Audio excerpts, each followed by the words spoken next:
উনি স্বপ্নে দেখলেন একটা লাল মোরগ ওনাকে 3টা ঠোকর মেরেছে। মুগীরা ইবনে শুবা রাদিয়াল্লাহু তাআলা আনহুর দাস আবু লুলু আল মাজুসি, এই লোকটা খঞ্জর বানাতে পারত। মুগীরা রাদিয়াল্লাহু তাআলা আনহুর দাস। মুগীরা প্রতিদিন 4 দিরহাম করে চার্জ করত, যেহেতু দাস। সে এসে বিচার দিল, আমিরুল মুমিনিন, মুগীরা আমার থেকে বেশি টাকা চায়, জুলুম করে। ওমরে ফারুক বললেন, তাই? তুমি কি কাজ জানো? বলে, আমি খঞ্জর বানাতে জানি। বাড়ি কই? পারস্য। আরে তুমি খঞ্জর বানাতে জানলে তো 4 দিরহাম অনেক কম, সে তো আরো বেশি টাকা নেওয়া দরকার ছিল তোমার থেকে। আবু লুলুর এই কথা পছন্দ হয় নাই। সে কয়, ওমর, তুমি সবারে দয়া দেখাও আর আমার ক্ষেত্রে কঠিন নিয়ম বানাইলা, দাঁড়াও এই নিয়ম তোমার আমি দেখাবো। এই রাগে সে বাড়িতে যে একটা খঞ্জর বানালো। খঞ্জর চিনেন? কিছুদিন আগে ওমানের সুলতান কাবুস ইন্তেকাল করেছে, জানেন আপনারা? ওনার এই কোমরের মধ্যে খঞ্জর থাকতো, ছবিতে দেখছেন? আরব শায়েখ যারা সুলতান আমির, সে বাসায় যে একটা খঞ্জর বানালো, যেই খঞ্জরের 2 মাথা আর ধরার হ্যান্ডেলটা মাঝখানে, এদিকেও ছুরি এদিকেও ছুরি, যাতে এইভাবে মারা যায়। সে ধার দিতে লাগলো আর বললো, ওমর দাঁড়াও, তোমার আমি দেখাবো। ওমরে ফারুক মসজিদে নববীর ইমাম, ফজরের নামাজের সময় এই আবু লুলু আল মাজুসি চাদর পরে লুকিয়ে লুকিয়ে, সে অগ্নি উপাসক, মুমিন নয়, ওমরে ফারুককে অ্যাটাক করার জন্য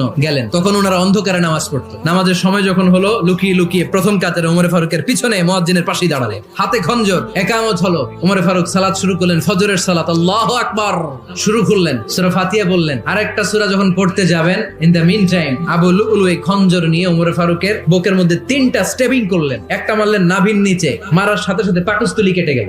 আরেকটা মারলেন পাজরে, পাজর ছিঁড়ে গেল। 3টা মারার পরে ওমরে ফারুক বললেন, কাতালানি আল কালব, এক কুকুর আমাকে মেরে ফেলেছে। পেছন থেকে এক সাহাবীকে টান মেরে সামনের দিকে নিয়ে গেলেন, তুমি নামাজের ইমামতি করাও। আর ওমরে ফারুককে বাকিরা ধরাধরি করে পেছনে নিতে আরম্ভ করলেন। আর এই আত্মাই আক্রমণ যে করেছে, সে কাতারের মাঝখান দিয়ে যেতে আরম্ভ করলো আর 2 দিকে ছুরি মারতে আরম্ভ করলো। 13 জন সাহাবীর গায়ে ছুরি মেরেছে, 7 জন সাহাবা স্পট ডেথ, জায়গায় মৃত্যু।